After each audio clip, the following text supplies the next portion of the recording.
নমস্কার, সুখের চাকায় সবাইকে স্বাগত। অর্থপ্রাপ্তি কোথা থেকে কিভাবে ঘটবে, আর যদিও বা অর্থপ্রাপ্তি ঘটে তাহলে সেটা আমরা কিভাবে আটকে রাখবো, কিভাবে সেভিংস বাড়াবো, যখন প্রয়োজন হয় তখন আমরা অর্থ কোথা থেকে পাবো। নিজেদের শখ আহ্লাদকে পূরণ করতে না পারার কারণ অর্থের কমতি। সেটা কি আমাদের কোনো ভুলের জন্য হয়, নাকি আমাদের ভাগ্যের কমজোরি অবস্থানের জন্য হয়? সেই সকল বিষয় নিয়ে আলোচনা করব আজকের এই ভিডিওতে। তাই শুরু থেকে শেষ পর্যন্ত ভিডিওটা ভালো করে দেখুন, ফলো করুন এবং শেয়ার করুন। এমন কোন যোগ আছে যার সাহায্যে অর্থপ্রাপ্তি ঘটবে?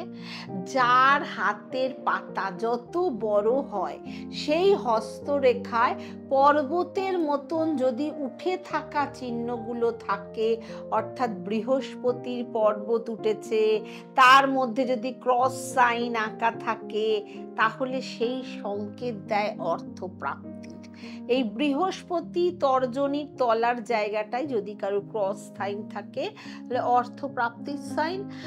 পুষ্টি হিসাবে যে সকল ব্যক্তিদের বুধ, বৃহস্পতি, শুক্র এই তিনটি গ্রহের স্থিতি বা অবস্থান ঠিকঠাক থাকে, তাহলে সেই ব্যক্তির জীবনে কখনোই অর্থের কমতি ঘটে না। সুতরাং এর থেকে এই দেখে বোঝা যায় যে যে সকল ব্যক্তির জীবনে অর্থের বর্ষণ ঘটবে কিনা। একটা চার্ট দেখলেই বোঝা যাবে সেখানে পজিশন দেখে অর্থ প্রাপ্তি কিভাবে হবে। আর যদি চার্টের লক্ষণ নাও থাকে তাহলে কি উপায় করতে হবে।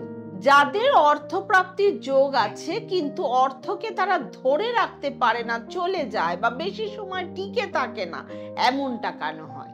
এর কারণ হলো আপনি সেই অর্থের ব্যালেন্সকে ঠিকঠাক মতন ব্যালেন্স করতে পারছেন না, তার অপব্যবহার করছেন। তাহলে সেই অর্থ কখনোই টিকে থাকবে না।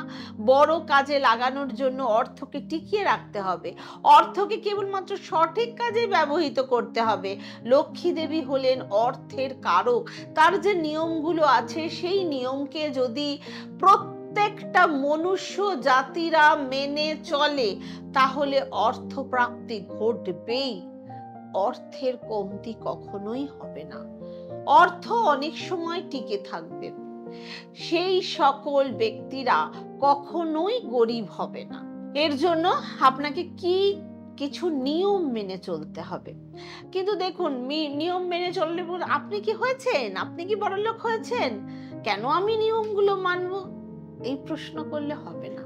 সবকিছু একটা সিস্টেম আছে, উপায় আছে, সেটা উপায়টা আপনাকে করতে হবে। যে সকল ব্যক্তিদের ছাদের ওপর নোংরা আবর্জনা অথবা ভাঙাচোরা জিনিস পড়ে থাকে, তাহলে সেই ব্যক্তির জীবনে অর্থের কমতি সারা জীবন থাকবে। যতই সে লাখ টাকা উপার্জন করুক না কেন, সেই ব্যক্তিকে তার কর্মের ক্ষেত্রে অতি সহজে ধনপ্রাপ্তি ঘটবে না, আর যদি ঘটে থাকে তাহলে সেটা টিকে থাকবে না।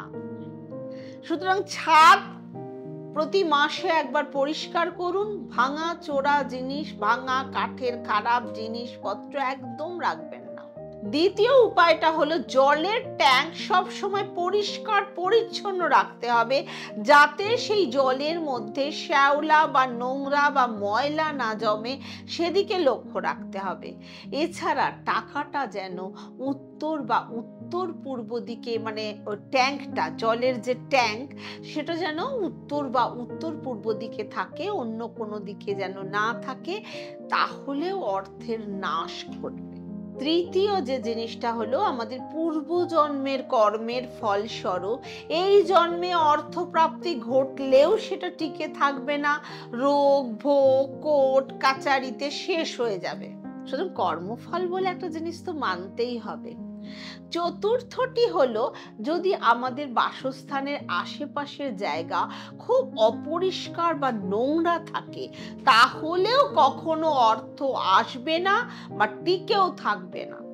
সেই কারণে নিজের বাসস্থানের আশেপাশ এবং ভেতর সব সময় পরিষ্কার পরিচ্ছন্ন রাখার চেষ্টা করবেন। এমনকি গৃহে যদি লকার থাকে তাহলে সেটাকেও নিয়মিত পরিষ্কার করবেন বা পরিষ্কার রাখবেন। মাসে একদিন হলেও বার করে আবার গুছিয়ে পরিষ্কার করে রাখবেন। গৃহের ভেতরে প্রাতঃকালে সূর্য কিরণকে প্রবেশ করতে দেবেন, তাকে আটকাবেন না। জানলা দরজা খুলে যাতে সূর্য রশ্মি আপনার ঘরের ভিতরে আসে সেই ব্যবস্থা করবেন। তাহলে গৃহে অর্থের কমতি থাকবে, যে বাড়িতে সূর্য রশ্মি আসে না, দারিদ্রতা আসে, মান সম্মানহানি হয় এবং সেটা কখনোই গৃহ থেকে যেতে চায় না। এমনকি খরচা তাদের লেগেই থাকবে। যাদের গৃহে গৃহপালিত পশু গরুর অনাদর করা হয়, তাদের গৃহে কখনোই অর্থ প্রাপ্তি ঘটবে না এবং প্রাপ্তি ঘটলেও টিকে থাকবে না। যাদের গৃহে পায়রা বাসা করে, তাদের গৃহতে কখনো ধনপ্রাপ্তি ঘটে না, স্থিরভাবে অর্থ থাকে না, ব্যাংক ব্যালেন্স বাড়ে না। আমাদের সমাজে দু ধরনের মানুষ আছে। একজন হলো যাদের ভাগ্যে অর্থপ্রাপ্তি লেখা আছে কিন্তু অর্থ আসছে না। আবার অপরজন হলো যাদের অর্থ প্রাপ্তিই নেই। এই দুই প্রকারের ব্যক্তিদেরকেই এই নিয়মগুলো মেনে চলতে হবে। তবে এই ধরনের প্রাপ্তি আস্তে আস্তে ঘটবে এবং সেই অর্থ টিকে থাকবে। তাই এই বেসিক নিয়মগুলো আপনারা অবশ্যই মেনে চলবেন। আজকাল কম বেশি মানুষ অর্থ উপার্জন করে। একটা বাড়ির 4 জন মেম্বার 4 জনেই অর্থ উপার্জন করছে, কিন্তু ব্যাংক ব্যালেন্স সবসময় টালমাটাল পজিশনে চলছে। সেটা হলে তো হবে না। 2-3টে উপায় আছে যেগুলো আপনাদের পালন করতে হবে। প্রথম উপায় হলো হালকা গরম জলে ফিটকিরিকে দড়ি দিয়ে বেঁধে সেই জলের মধ্যে 2 থেকে 3 বার ঘোরাতে হবে। ধরুন এটা ফিটকিরি হালকা গরম জলে দিয়ে দিলেন, ঘুরিয়ে নিলে এমনিও ঘুরিয়ে দিতে পারেন, হাত দিয়েও ঘুরিয়ে দিতে পারেন। সেই জল দিয়ে মুখ কুলকুচি করতে হবে। রাতে শুতে যাওয়ার আগে এই কাজটা করতে হবে। রাতে উনুন বা গ্যাসের আগুনকে বন্ধ করার সময় তার উপর দুধের ছিটে দিয়ে উনুন বা গ্যাসের আগুনকে বন্ধ করবেন, বা বন্ধ হয়ে যাবে একটু দিয়ে দিতে পারেন। তাতে কিন্তু আপনাদের এগুলো একটা অর্থ জমে থাকার একটা নমুনা। বাড়িতে কোনো অতিথি প্রবেশ করলে তাকে স্বাগত জানাবেন, তাকে কোনো সময় অনাদর করে তাড়িয়ে দেওয়ার চেষ্টা করবেন না, তার আদর যত্ন নেবেন ও কখনো তাকে অনাদর করবেন না। জল, কিছু খাবার কিছু খেতে দেবেন। বাড়ির বা বাইরের গুরুজনদেরকে সম্মান করবেন, প্রয়োজনে তাদের সাহায্য করবেন। এগুলো খুব সাধারণ উপায় ফলো করলে আপনার লাভই হবে। এছাড়া যে সকল ব্যক্তিরা সব সময় অর্থ কম আছে এরকম সংকটের মধ্যে দিয়ে যায়, প্রচুর ঋণ হয়ে যায়, তার একটা বড় লম্বা লাঠিকে ডিজেল বা পেট্রোল দিয়ে জ্বালিয়ে কয়লা বানিয়ে সেটা টুকরো কয়লাগুলোকে জলে প্রবাহিত করুন, কিংবা আপনি কয়লা কিনেও যদি প্রবাহিত জলে, গঙ্গার জল, নদীর জল, স্ট্যাগন্যান্ট জলে না, প্রায় 21 দিন ধরে এই নিয়মটা করবেন। শনিবার থেকে এই নিয়মটা শুরু করতে পারেন, বা 21টা শনিবার রাতেও এই নিয়মটা পালন করতে পারেন। দেখবেন প্রভু আপনাদের উপর সর্বদাই কৃপা করবে এবং কোনো বাধা, কোনো অবস্ট্রাকল থাকলে সেটা কেটে যাবে। বুধ যার চার্টে খুব খারাপ, তাদের অর্থ কিছুতেই তারা ধরে রাখতে পারে না, তাদের ঋণের বোঝা প্রচন্ড পরিমাণে বেড়ে যায়।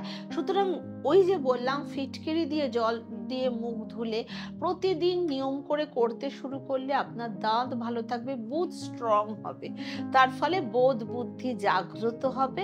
অর্থ উপার্জন করে ধরে রাখার উপায়টা আপনারা, অনেকে অর্থ উপার্জন করে, কেউ মদে, কেউ নেশায়, কেউ বেড়ানোয়, কেউ যেন তেন প্রকারে অর্থ নাশ করে ফেলছে এবং সব সময় অর্থের জন্য একটা প্রবল চিন্তার মধ্যে থেকে নানাবিধ রোগের তাদের শরীরে সমাহার হচ্ছে। সুতরাং অবশ্যই ব্যালেন্স করে 25% অর্থ যেন তেন প্রকারেণ আপনাকে জমাতে হবে। আপনার যে সময় অর্থ থাকবে না, যে সময় প্রয়োজন, হঠাৎ হঠাৎ কত দামি দামি এখন ইলেকট্রনিক্স গুডস খারাপ হলে ফট করে কেনা। এবার আপনি বলবেন ধার করা যায়, লোন করা যায়, ক্রেডিট কার্ড আছে, অমুক আছে, সেটা তো ধার, তার সুদটাও বেশি। এই কারণেও অনেকের অর্থনাশ হচ্ছে, এত ধার করছে আর এত ঋণ শোধ করছে, এত সুদের ঘনঘটা। কিন্তু বুদ্ধি করে যদি একটু ব্যালেন্স করে চলে, তাহলে এই অবস্থানটা থেকে মানে পাল্টাতে পারবে। পাল্টাতে পারলেই সেভিংসটা বেড়ে যাবে। ভাবুন না কত সুদ শুধু শুধু দিতে হচ্ছে, তাই না? প্রচুর সুদ। সুতরাং নিজের জমানো টাকায় জিনিসটা কিনলে অনেকটা কমে পাবে সে। অর্থ উপার্জন তো একই হবে, সেটা তো প্রতিদিন আপনার স্যালারিটা বেড়ে যাবে না, ঠিক না? সবাই যাওয়ার আগে চ্যানেলটা সাবস্ক্রাইব করবেন, যত পারবেন ফলো করবেন, নিয়মগুলো পালন করুন, জীবনে অবশ্যই উন্নতি ঘটবে। সুখে থাকুন, ভালো থাকুন। ওম শান্তি।